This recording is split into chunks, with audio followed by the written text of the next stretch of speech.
Sério, é o básico que qualquer Scrum Master, Agile Coach, ele precisa saber, tá? É o básico. Se vocês não souberem isso aqui, vocês não vão conseguir passar por... na verdade, vocês vão passar por muito perrengue, tá? Acreditem que a gente já passou, todos nós já passamos. Então, isso aqui vai salvar, assim, ó, a vida de vocês muito, muito, muito, muito. Seja do seu time, seja com o seu chefe, seja com o PO, seja com o que quer que seja, tá? Então, é o básico. Então, aqui, bem rapidinho, eu só vou dar uma pincelada, por quê? Porque isso aqui já é um passo à frente. O seu time já tem uma maturidade grande, tá? O seu time já tem o seu fluxo de entregas já está mais estável, não está não variável, e aí a gente chega num patamar em que a gente, né, falou lá no começo de que, cara, eu não preciso mais estimar, tá? Então, tem um conceito aí que vem, se vocês procurarem no Google, vocês vão ver bastante coisa, que é o No Estimate. Que é o quê? Basicamente, o meu time já está maduro, eu já tenho métricas suficientes para entrar numa planning ou entrar em um projeto que eu não preciso estimar nenhum item, tá? Só que, de novo, isso é só quando você tem um time bem maduro, tá bom? Como que é? Eu vou dar um spoiler bem rapidinho para vocês. Então, por exemplo, aqui, ó, a gente tem um gráfico que chama o lead time contra o chart. Lembra que a gente viu o lead time lá? Né? Então, como que eu faço esse gráfico aqui? Eu tenho quantidade de dias que foram entregues, né? Quantidade de dias aqui no eixo Y, tá? E as bolinhas verdes são as minhas entregas. Então, a bolinha verde vai falar assim, ok, uma entrega foi no dia 9, uma outra foi, né, teve, na verdade, 9 dias, né? A outra teve 8, outra com 8, outra com 7, outra com 3. Percebe que eu tenho pouca variação nos dias de minha entrega, ou seja, o meu time está com um fluxo já mais maduro. Eu colocando isso dentro de uma ferramenta, por exemplo, de Monte Carlo, né? Não vou entrar aqui em detalhes do que é Monte Carlo, tá? Mas basicamente ele faz milhares de projeções com base em um determinado histórico.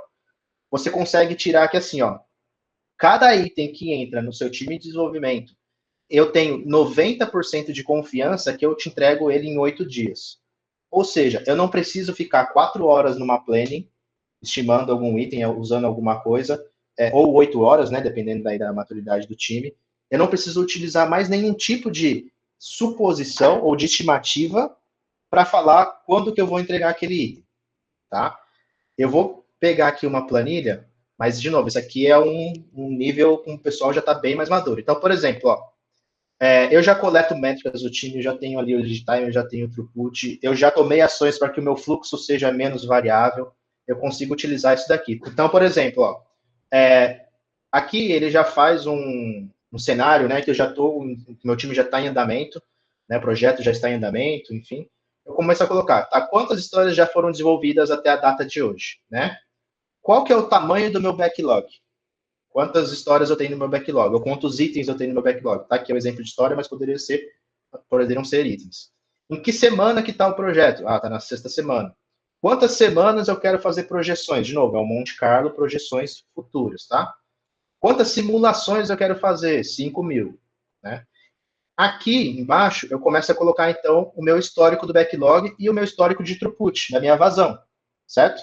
Então, eu já tenho, ó, eu já consigo pegar essas métricas. Eu tinha 80, eu entreguei 10, foi para 70, eu entreguei mais 5, e por aí foi. Então, eu já colhi esse tipo de métrica.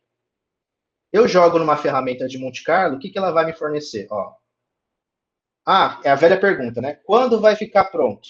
O que eu vou falar aí para o meu stakeholder quando vai ficar pronto, baseado em estatística e não mais em chute, baseado em dados? Eu te falo assim, ó, que eu tenho 99% de chance de te entregar na 15ª semana. Ou eu tenho 97% de chance de entregar na 14ª semana. Eu preciso que você me entregue isso na 10ª semana. Você vai conseguir? Ó, 1,12% que eu te entrego. Quer correr esse risco, amigão? A escolha é sua, entendeu? Não, eu preciso, sei lá, daqui 5, 6, 8 semanas. Ó, eu tenho 58% de chance de entregar nessa semana. Você quer correr esse risco? E aí a escolha do stakeholder se faz. Aí nela, quando aquele diretor mega tradicional, né?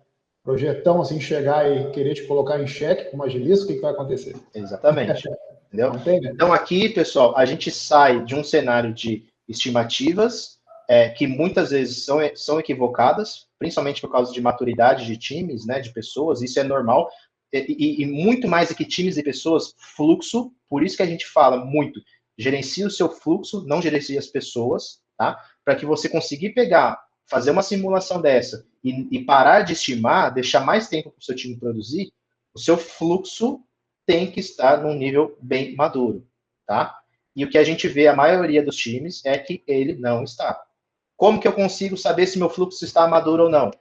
Peguem as métricas, usem lá os gráficos que a gente mostrou, CFD, throughput, vazão, burn down, e conforme o tempo for passando, você vai estar tomando ações que vão melhorar o seu fluxo. E assim, né, gente, olhando para o cenário onde a gente esteja numa camada muito mais estratégica e não tão operacional, a gente está dizendo que a gente sempre vai no estimate, né? A gente não fica estimando tudo, né? Porque imagina, a gente tem um roadmap lá de 150 coisas ainda para entregar.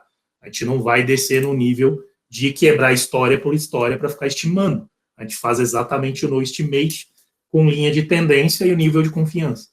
E aí fica muito mais simples para a gente vender para os stakeholders. Então, esse é o cenário, tá? E aí, assim, tudo que a gente mostrou para vocês aqui está no nível de time. Você teria que pegar essas métricas de nível de time e escalar para uma camada mais estratégica.